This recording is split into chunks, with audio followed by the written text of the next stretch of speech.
ಎಲ್ಲ ನನ್ನ ಪ್ರೀತಿ ವಿದ್ಯಾರ್ಥಿಗಳೇ, ಇವತ್ತಿನ ದಿನ ನಾವು ದ್ವಿತೀಯ PUCಗೆ 10 ಅಂಕದ ಪ್ರಶ್ನೆಗೆ ಸಂಬಂಧಿಸಿದಂತೆ ಸಿಂಧು ನಾಗರಿಕತೆಯ ಪ್ರಮುಖ ಲಕ್ಷಣಗಳ ಬಗ್ಗೆ ಚರ್ಚೆಯನ್ನು ಮಾಡೋಣ.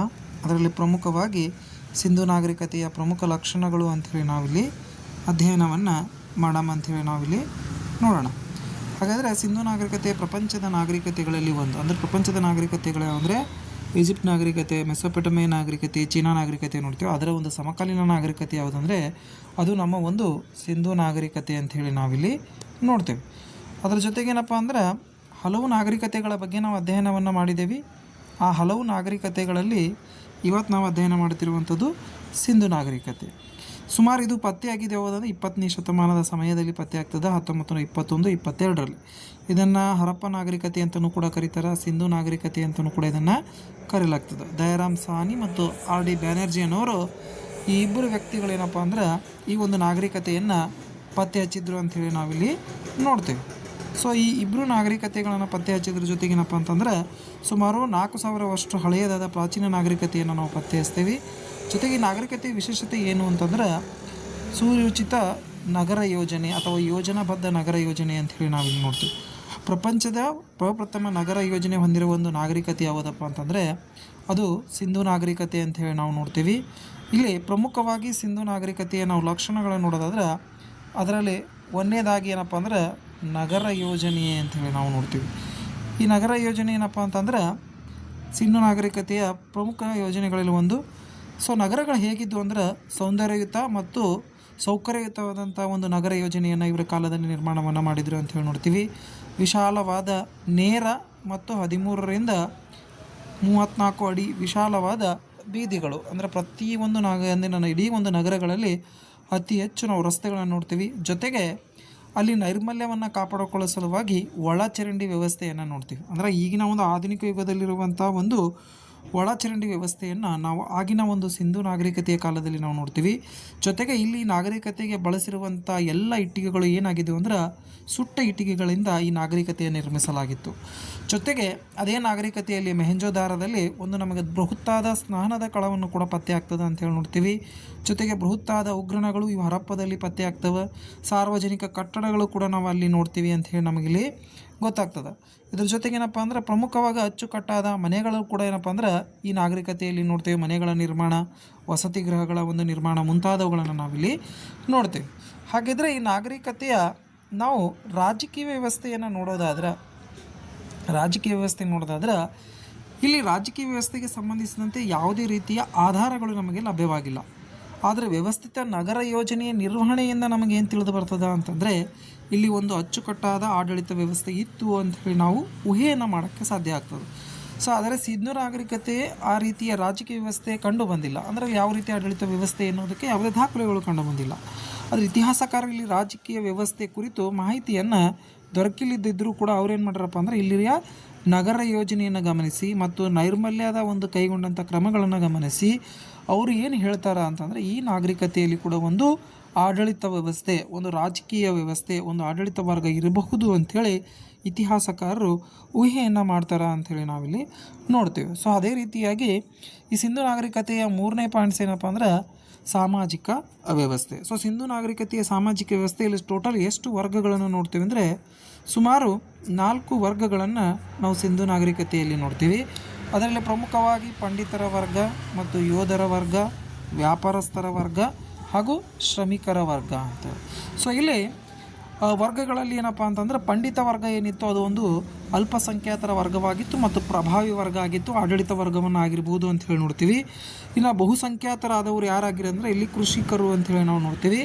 ಜೊತೆಗೆ ಸಮಾಜದಲ್ಲಿ ಸ್ತ್ರೀ ಪುರುಷರಿಬ್ಬರು ಒಂದೇ ರೀತಿ ಬಟ್ಟೆಗಳನ್ನು ಧರಿಸ್ತಾಯಿದ್ರು, ಅದು ಮೇಲಂಗೆ ಆಗಿರ್ಬೋದು ಮತ್ತು ಕೆಳಗೆ ಉಡುಗೆಗಳನ್ನು ಹಾಕ್ತಾಯಿದ್ರು ಅಂತ ಹೇಳಿ ನೋಡ್ತಿದ್ದೀವಿ.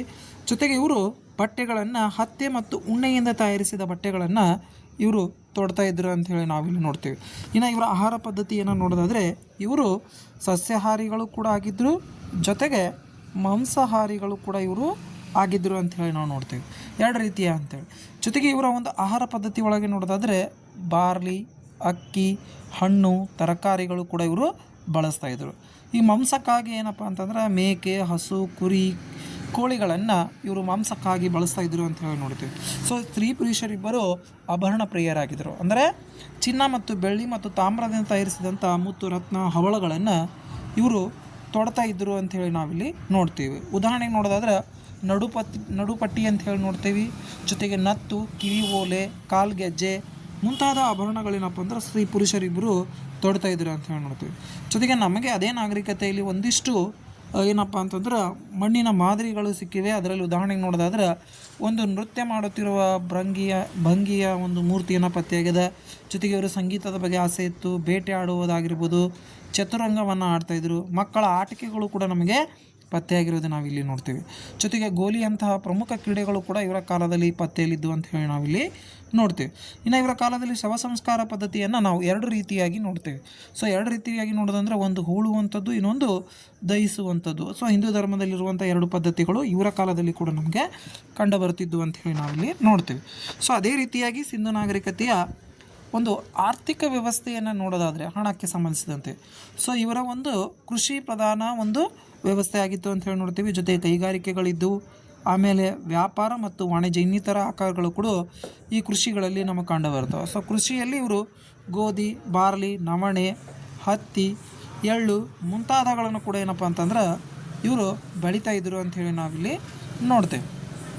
ಜೊತೆಗೇನಪ್ಪ ಅಂದ್ರೆ ಪಶುಪಾಲನೆ, ಹಸು, ಎಮ್ಮೆ, ಗೂಳಿ, ಕುರಿ, ಮೇಕೆ, ನಾಯಿ ಮುಂತಾದ ಪ್ರಾಣಿಗಳನ್ನು ಇವರು ಸಾಕ್ತಾಯಿದ್ರು. ಅದರ ವಿಶೇಷವಾಗಿ ಇವರಿಗೆ ಕುದುರೆಯನ್ನು ಪರಿಚಯ ಇರಲಿಲ್ಲ ಅಂತ ಹೇಳಿ ನೋಡ್ತೀವಿ. ಜೊತೆಗೆ ಕೈಗಾರಿಕೆಗಳಿಗೆ ನೋಡೋದಾದರೆ ಕುಂಬಾರಿಕೆ, ಕಂಬಾರಿಕೆ, ನೇಕಾರಿಕೆ, ಬಡಗಿತನ, ಅಕ್ಕಸಾಲಿಗ, ಬಟ್ಟೆಗಳಿಗೆ ಬಣ್ಣ ಹಾಕುವಂಥ ಮುಂತಾದ ಕಸಬುಗಳು ಇವರ ಕಾಲದಲ್ಲಿ ಚಲ್ತಿ ಇದ್ದವು ಅಂತ ಹೇಳಿ ನೋಡ್ತೀವಿ.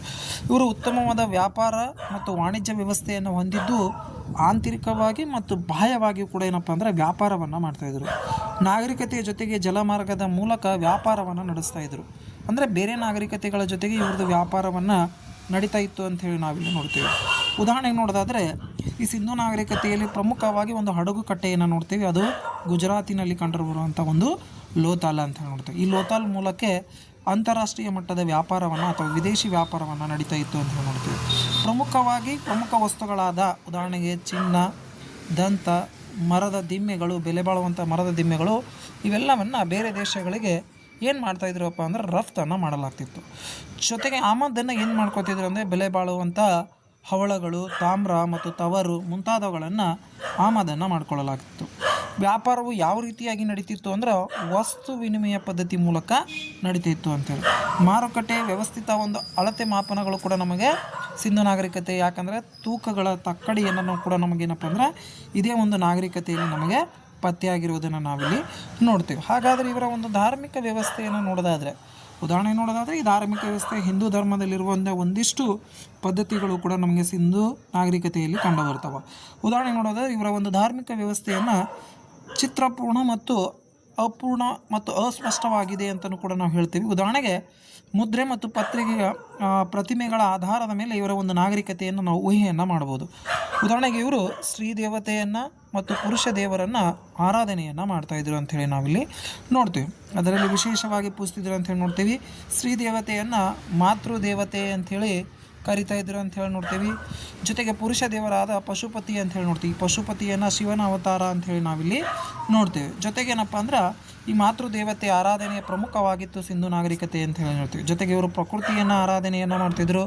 ಗಿಡ, ಮರ, ಪ್ರಾಣಿ, ಪಕ್ಷಿ, ನಂದಿ ಮುಂತಾದವುಗಳನ್ನು ಇವರು ಆರಾಧಿಸ್ತಾಯಿದ್ರು. ಮೂರ್ತಿ ಮತ್ತು ಅವರ ಶಿಲ್ಪಕಲೆಗಳು ಕೂಡ ನಮಗೆ ತಿಳಿದು ಬರ್ತವೆ. ಯಾಕಂದರೆ ಜೇಡಿಮಣ್ಣಿನಂತಿರುವಂಥ ಮೂರ್ತಿಗಳು, ದಂತ ಮತ್ತು ಕಲ್ಲೆಯ ಮೂಳೆಗಳಿಂದ ಮಾಡಿದಂಥ ತಯಾರಿಸಿದಂಥ ಮುದ್ರೆಗಳು ನಮಗೆ ಪತ್ತೆಯಾಗಿವೆ ಅಂಥೇಳಿ ನಾವು ನೋಡ್ತೇವೆ. ಜೊತೆಗೆ ಗೂಳಿ, ಆನೆ, ಪಶುಪತಿ, ಜಿಂಕೆ ಚಿತ್ರಗಳು ಕೂಡ ನಮಗೇನಪ್ಪ ಅಂದರೆ ಈ ಕಾಲದಲ್ಲಿ ಪತ್ತೆಯಾಗಿವೆ.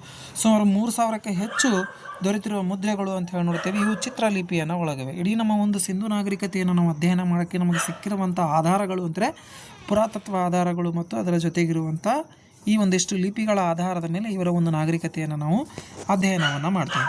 ಸೊ ಕೊನೆಗೆ ಉಪಸಂಹಾರವನ್ನು ನೋಡೋದಾದರೆ ಭಾರತ ಪ್ರಾಚೀನ ನಾಗರಿಕತೆಯಾದ ಸಿಂಧು ನಾಗರಿಕತೆಯು ಪ್ರಪಂಚದ ಇತರ ನಾಗರಿಕತೆಗಳ ಸಮಕಾಲೀನ ನಾಗರಿಕತೆಯಾಗಿದೆ. ಅಂದರೆ ಜಗತ್ತಿನ ಹಲವು ನಾಗರಿಕತೆಗಳಿದಾವೆ. ಆ ಎಲ್ಲ ನಾಗರಿಕತೆಗಳ ಒಂದು ಸಮಾನಿನಲ್ಲಿ ಈ ನಾಗರಿಕತೆಯು ಕೂಡ ಒಂದು ಬರ್ತದ ಅಂತ ಹೇಳಿ ನೋಡ್ತೀವಿ. ಜೊತೆಗೆ ಲಭ್ಯವಿರುವ ಚಾರಿತ್ರಿಕ ಅಂಶಗಳ ಆಧಾರದ ಮೇಲೆ ಇದು ತುಂಬ ಅಭಿವೃದ್ಧಿ ಹೊಂದಿದ ಒಂದು ನಾಗರಿಕತೆ. ಅಂದರೆ ಹೀಗೆ ಮುಂದುವರಿತಿರುವಂಥ ಹಲವು ನಾಗರಿಕತೆಗಳೇನದವೋ ಆ ನಾಗರಿಕತೆಗಳಲ್ಲಿ ಅತಿ ಮುಂದುವರೆದ ಒಂದು ನಾಗರಿಕತೆ, ಅದ್ಭುತವಾದ ಒಂದು ನಾಗರಿಕತೆ, ನಗರ ಪ್ರಧಾನವಾದ ಒಂದು ನಾಗರಿಕತೆ ಅಂತ ಹೇಳಿ ನೋಡ್ತೀವಿ. ಪ್ರಪಂಚದ ಪ್ರಪ್ರಥಮ ಯೋಜಿತ ನಗರ ವ್ಯವಸ್ಥೆಯನ್ನು ನಾವು ಸಿಂಧು ನಾಗರಿಕತೆಯಲ್ಲಿ ನೋಡ್ತೀವಿ. ಜೊತೆಗೇನಪ್ಪ ಅಂದ್ರೆ ನೈರ್ಮಲ್ಯಕ್ಕೆ ನೀಡಿರುವಂಥ ಪ್ರಮುಖ ಕೊಡುಗೆ ಇವ್ರದ್ದು ಅಂತ ಹೇಳಿ ನೋಡ್ತೀವಿ.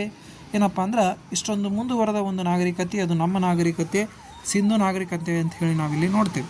ಓಕೆ ವಿದ್ಯಾರ್ಥಿ, ನಾಳಿನ ಕ್ಲಾಸ್ನಲ್ಲಿ ಏನಪ್ಪ ಅಂತಂದ್ರೆ ನಾವು 10 ಮಾರ್ಕ್ಸಿನ ಅಂಕವಾಗಿರೋ ಬುದ್ಧನ ಬಗ್ಗೆ ಚರ್ಚೆಯನ್ನು ಮಾಡೋಣ. ಓಕೆ, ಧನ್ಯವಾದಗಳು.